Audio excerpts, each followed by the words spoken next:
si CEO-nya itu ternyata ganti nama, bro.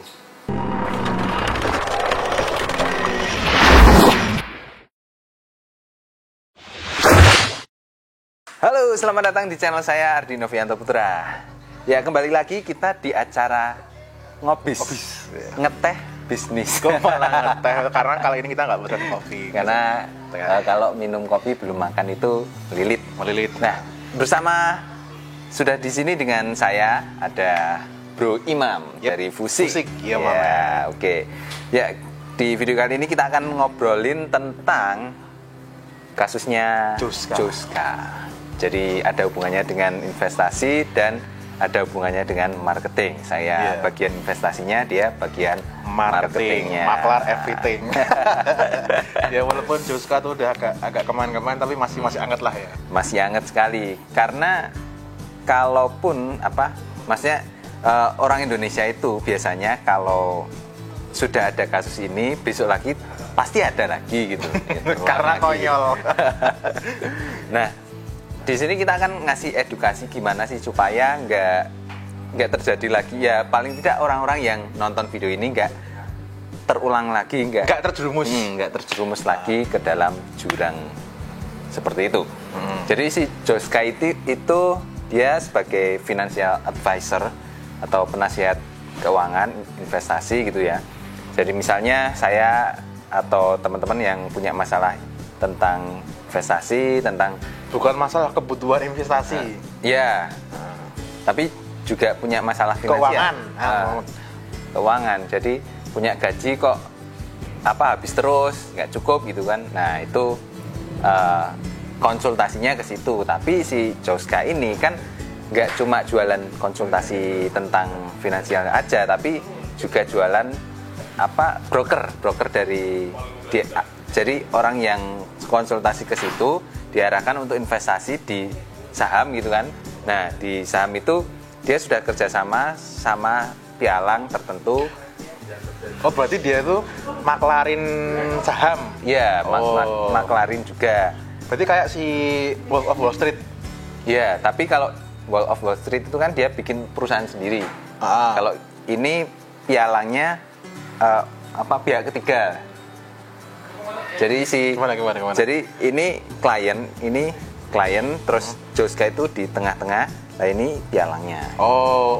Iya. Si Joska ini berhubungan dengan klien, kemudian kalau kliennya ingin membuka akun saham, diarahkan ke brokernya ini. Oke, lanjut.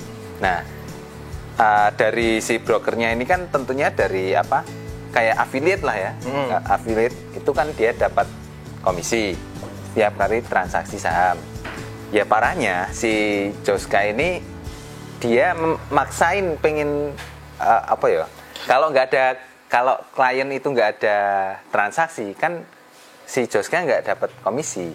Artinya dia memaksa untuk melakukan transaksi gitu dengan cara ya nyabut tase dari akun si kliennya. Nggak, caranya si klien itu bisa masuk ke Joska itu kan nggak cuma sekedar dia hahihi di chat kan, pasti kan istilahnya dia itu transfer uang sekian. Transfer uang sekian itu pertama kali itu apakah sebagai financial advisor dulu baru nanti diarahin untuk investasi gitu atau gimana? Misalnya gini, Mas Ardi ini Joska gitu kan. Nah, aku bilang Mas aku mau jadi klien gitu. Nah itu setelah kita transfer sekian juta itu apakah kedudukannya maksudnya cuman kayak nanti uangnya saya olahin gitu, atau maksud saya olahin tuh aku nggak tahu dalam bentuk apa ya, karena aku belum pernah pakai jasa kayak gitu. Itu apakah langsung diolahin tuh langsung ditaruh investasikan di saham atau dan sebagainya gitu. Jadi kalau kayak gitu itu sistemnya gini, orang yang klien ya, misalnya kamu klien, nah aku Joskanya, nah aku daftarin kamu rekening untuk langsung transaksi saham. Ya, jadi kamu dapat rekening dana investor. Nah, nanti kamu transfer ke RDI itu untuk bisa transaksi saham. Tapi karena kamu nggak ngerti kan tentang saham itu gimana caranya, nah mana saham yang bagus, mana saham yang I see. Jadi si Joska ini memerankan diri sebagai kayak nabi di saham. Ya. Jadi gitu. diarahin ini loh Pak Diarahin. yang lebih bagus. Nah, gitu. Ini Pak yang lebih bagus. Oh. Supaya kamu mau transaksi di situ. Oh, paham. I see. Gitu. Cuman Ternyata tapi bodong. ya nggak bodong sih, harusnya kalau yang nyaranin kayak gitu kan ada apa semacam, bukan si Joska harusnya, tapi kayak ada Sekuritasnya. kayak apa, orang yang kerjaannya memang analisa tentang saham dan dia ngasih rekomendasi tentang saham mana yang bakalan naik gitu. Jadi memang seharusnya financial advisor itu apakah nggak boleh ngasih saran saham?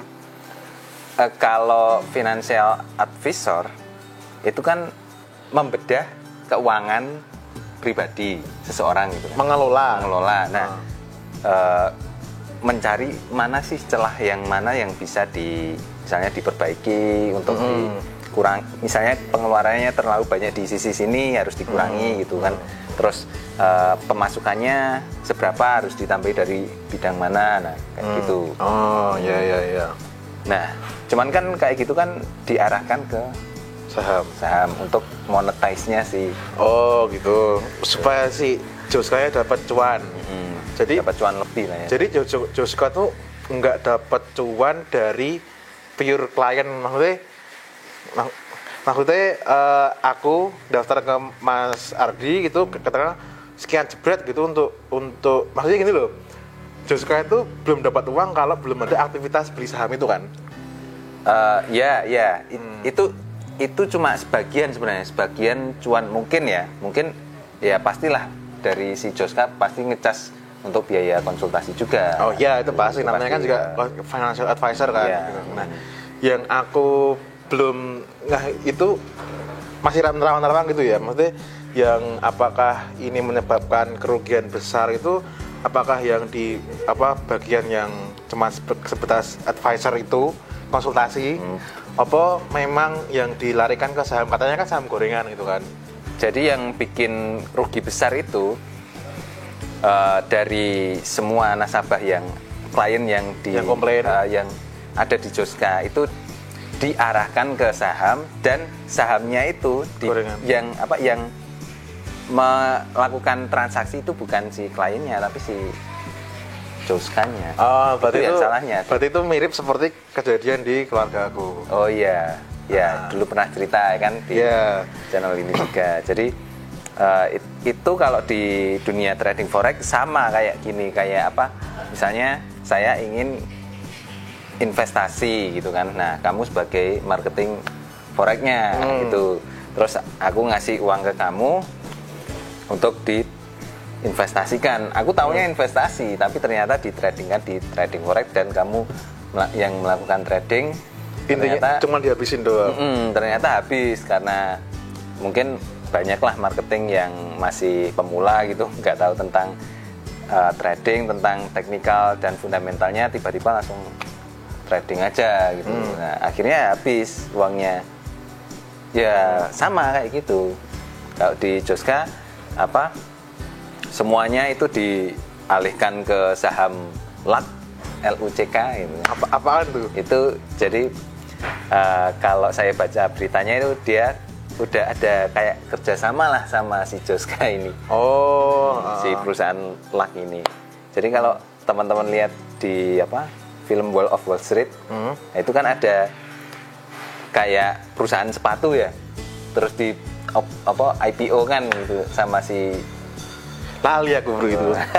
lupa itu ada kok ya, ada ya. Terus perusahaannya pilot atau gimana hancur semua, akhirnya kebuka kedoknya si Jordan Belfort ini. Oh iya kayak gitu. Cuman si Joska ini yo rasa ngelek-ngelek ya. Ya itu pembelajaran buat kita semua sih gitu kan. Ya namanya investasi itu memang alangkah lebih baik kita megang uangnya, kalaupun itu financial advisor kan ya dilihat backgroundnya gitu kan. Betul sekali. Dan kalau aku dengar gitu, itu katanya si CEO-nya itu ternyata ganti nama bro. What? Aku malah nggak tahu ini. Seriously gitu kan, ganti nama gitu. Tahu dari mana itu? tahu dari adikku bro, gitu katanya. Jadi dulu namanya siapa gitu, terus katanya ada masalah atau gimana, terus Ada berita nih. Ada, maksudnya aku nggak bisa memastikan ya. Jadi ini aku ini jangan dipotong klipnya gitu, karena aku cuma dapat dengar dari adikku gitu. Oke, Katanya oke. seperti itu. Tapi aku herannya dari sisi marketingnya itu loh. Kok maksudnya si Nah, ini Joska ini kan baru Seumur jagung lah. 3 tahun itu baru meledak. Bahkan followernya itu hampir 1 juta, udah 750 Sekarang nol bro. bulan. Masa? Oh, Udah kan hilang. udah ditutup ya. Nah, padahal 3 tahun, guys. 3 tahun itu gimana ya caranya?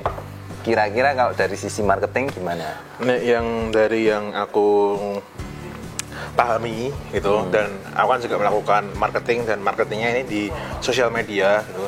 Nah, kalau dari beberapa klien aku juga yang sering konsultasi ke aku, walaupun konsultasi yang berbayar ataupun gratis, itu sebagian besar orang itu ketika ngelakuin marketing itu tidak melakukan dua hal ini, yaitu kongruensi sama konsistensi. Maksudnya tuh gini, ketika kita lihat iklan di Facebook atau di Instagram, ketika kita klik linknya, itu tuh malah yang muncul tuh websitenya tuh warna-warni nggak jelas tuh loh. Dan konten iklannya tuh bisa dikategorikan, mohon maaf aku harus pakai kata ini, sampah gitu kan. Sehingga orang-orang yang nantinya kalaupun beli itu mintanya COD, karena apa? Sulit untuk percaya gitu kan. Dan itu aku udah bahas ini berulang kali. Nah, sekarang kok si Joska itu padahal kan menipu gitu ya. Ya bukan menipu ya, Pak. Sebenarnya dia cuma gagal di goreng sahamnya itu, dan dia salahnya itu harusnya si kliennya sendiri yang melakukan transaksi tapi disabotase sama itu. Oh iya, berarti sekarang adalah pernyataannya itu kan, kok bisa sih kok Joska ini bisa dengan seelegan itu mendapatkan klien, dengan yang klien ini itu punya uang yang cukup gitu kan. Karena kan target market dia kan milenial yang punya uang yang berlebih gitu kan. Nah, gitu. Dan juga ada juga sih klien mereka yang milenial yang gajinya pas-pasan tapi kepengen nge-manage secara finansial. Caranya gimana gitu kan. Nah, balik lagi ke pembahasan yang tadi, kongruensi sama konsistensi gitu kan. Nah, ternyata tuh ketika manusia itu menghadapkan suatu informasi atau pilihan, alam bawah sadar itu udah mendeteksi suatu ya tadi, kongruensi sama konsistensi. Contoh gini, kita memilih seorang presiden gitu kan. Di pertama dia ngomong A, B, C, D, dan E gitu kan. Nah, setelah dia itu nanti ke fase berikutnya, katakanlah kepilih gitu ya. Ini kita bukan ngomongin presiden yang sekarang atau gimana, ini sebagai contoh aja gitu kan. Nah, ketika udah kepilih ternyata omongannya yang di awal sama yang di selanjutnya itu tidak sama. Nah, itu akan muncul distrust. Nah, ini sama juga ketika kita membuat suatu kegiatan marketing. Kalau di sosial media ya, kalau pakai Facebook atau Instagram Ads, iklannya itu gitu kan. Nah, itu harus dibikin nama brandnya sama, terus fanspage-nya Instagramnya juga sama, terus warna-warnanya sama sampai ke dalam websitenya. Nah, yang dilakukan sama Joska itu seperti itu. Kalau kita lihat, kalau waktu Instagramnya Joska itu masih ada gitu dari kan. Visualnya itu seragam semua. Visualnya itu Joska, gitu loh. Jadi ciri khasnya. Ya betul, visualnya itu sangat cakep gitu. Tapi kita bukan ngomongin di cakepnya doang, tapi ada kesinambungan di situ. Jadi ketika orang lihat itu, oh ini tuh Joska. Oh iya. Ya gitu kan. Jadi secara alam bawah sadar si orang yang lihat kok subscriber sih, followersnya ataupun calon follower itu ketika lihat udah langsung, oh ini nih profesional banget. Iya. Karena ada kesinambungannya gitu. Nah, ketika orang udah ada kesinambungan dan itu diulang-ulang berkali-kali, ya wes masuk. Nah, tapi yang disayangkan itu banyak para pelaku marketing, marketer gitu, terutama yang baru pertama kali nyemplung itu ya terperangkap di itu, terlalu gembor-gemborin tentang kayak diskonnya dan sebagainya, terus fitur-fiturnya apa gitu. Mereka lupa tentang storytelling. Oh iya. Menggiring opini. Ya, jadi tapi kalau dari kasus Joska ini sukses lah ya, sangat sukses. Gitu, karena followersnya gede, dan kalau yang aku baca Bahkan aku ikut follow loh. Karena itu. Aku dari dulu memang nggak nge-follow Joska karena aku nggak tertarik di bidang situ gitu kan. Yang kedua yang menjadi lebih ilfil lagi itu ketika aku tahu ada jadi aku pernah ikut kelas Instagram Ads gitu kan. Nah, terus itu ada yang nyaranin gitu kan. Ini nih Joska lagi ngebahas digital marketing gitu kan. Apa sih Joska kok bahas digital marketing? Kelihatannya mereka bukan seperti itu gitu kan. Setelah tak cek apaan gitu kan, ternyata cuman basic doang yang diglamorasi gitu. Nah, aku ketika itu aku udah something wrong ini gitu kan, ternyata bener gitu ya. Jadi pembelajarannya adalah ya memang marketing itu prosesnya istilahnya mau Jawa ini ngelus uang. Dan postingan-postingan yang terakhir ini emang agak nggak masuk akal sih. Iya, kayak biaya persalinan itu sampai 80 juta kan nggak masuk akal. Wong biaya persalinan anak keduaku aja cuma 10 juta. Nah, itu kan jadi fakta kan. Iya. Nah, itu kok bisa seperti itu kan? Mereka ingin apa ya istilahnya ya mungkin dia itu rumah sakitnya di rumah sakit elit gitu ya. Rumah sakit elit gitu kan. Rumah sakit biasa yang desa kan nggak mungkin, Bro. Nah, iya. Jadi kayak memaksakan kayak orang-orang tuh semuanya harus menjadi kalangan yang elit. Kalangan yang elit semua. Itu kegiatan marketing yang namanya membuat frame pola pikir yang baru dari fakta gitu kan. Seolah-olah fakta digiring gitu kan. Lah terus masuklah ke perangkapnya di situ gitu. Ya itu memang kecerdasannya si Joska itu, dan aku lihat juga personal brandingnya si CEO-nya itu kan. Ya seolah-olah dia adalah seorang pengusaha yang sukses sudah menaklukkan ibu kota gitu kan. Sampai undang di podcastnya Deddy Corbuzier bareng. Iya, sampai judulnya bombastis gitu kan. Nah ternyata ya itulah. Ya berarti. Tapi ya waktu itu kita masih belum tahu waktu maksudnya si CEO-nya ini diwawancarai di podcastnya si Om Deddy gitu ya. Ya. Jadi kalau dari sini pembelajaran marketingnya, ini kan channel finansial gitu ya. Ya pastinya ketika kita mau investasi entah itu di saham, entah di forex itu kan pasti kan orang kan nawarin tuh. Misal kayak Binomo. Nah, Binomo kan kemarin juga marketingnya juga lumayan top share kan itu kan. Oh, sampai sekarang kok. Iya, tapi kan sekarang dia angle-nya kan nggak ada yang si Budi itu kan. Iya. Itu mungkin kegagalan iklan ya. Tapi malah bikin orang yang terkenal. Nah, jadi pembelajaran aja buat yang tentang marketingnya ya. Tentang marketingnya ketika nonton iklan gitu, ya namanya perusahaan kepengen dapatin klien itu kan pasti dikasih iming-iming gitu ya. Ya kita gimana istilahnya tidak rasional gitu, karena kalau dari iming-iming itu emosional. Harus rasional lah, tetap gitu loh. Walaupun iklan dari produk apapun lah. Nah, terutama kalau untuk di produk finansial ini benar-benar harus rasional. Katakanlah kita tertarik sama perusahaan A gitu kan. Terus perusahaan A itu di iklannya sampai di funnelingnya di dalamnya, sorry Pak kata-kata yang nggak familiar ya. Maksudnya funneling itu di dalam websitenya, penawarannya itu dengan uang segini nanti bisa mendapatkan segini gitu. Nah itu ya itu hak dia, hak perusahaan. Dia menawarkan, tapi kalau kayak gitu juga ada pengawasnya juga. OJK ngawasi juga kayak gitu. Iklan kayak gitu sebenarnya nggak boleh sama OJK. Nah, maksudku ketika ada penawaran seperti itu jangan sampai kayak gini. Kalau 1 juta dapat sekian, berarti kalau uangku tak taruh di situ jadi lebih gede ya semuanya. Ya jangan. Ya kalau seperti kita pahami, jangan menggunakan uang dapur. Betul sekali. Dan kalau ada tawaran yang intinya yang investasi 1 juta nanti bisa jadi berlipat-lipat, itu jangan percaya lah ya. Soalnya di trading forex aja target harian itu cuma 1% dari modal. 1%? 1% itu udah gede sebenarnya. Ya. Tapi kan di forex kan bisa gerakannya tinggi dan kita bisa nyari keuntungan yang gede lah di. Tapi jangan menjanjikan keuntungan dulu. Iya. Intinya kayak gitulah ya. Oke, jadi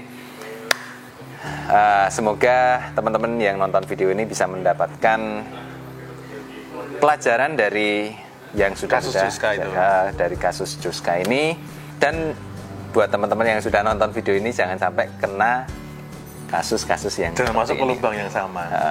Oke. Sampai ketemu di video selanjutnya. Bye bye. Bye.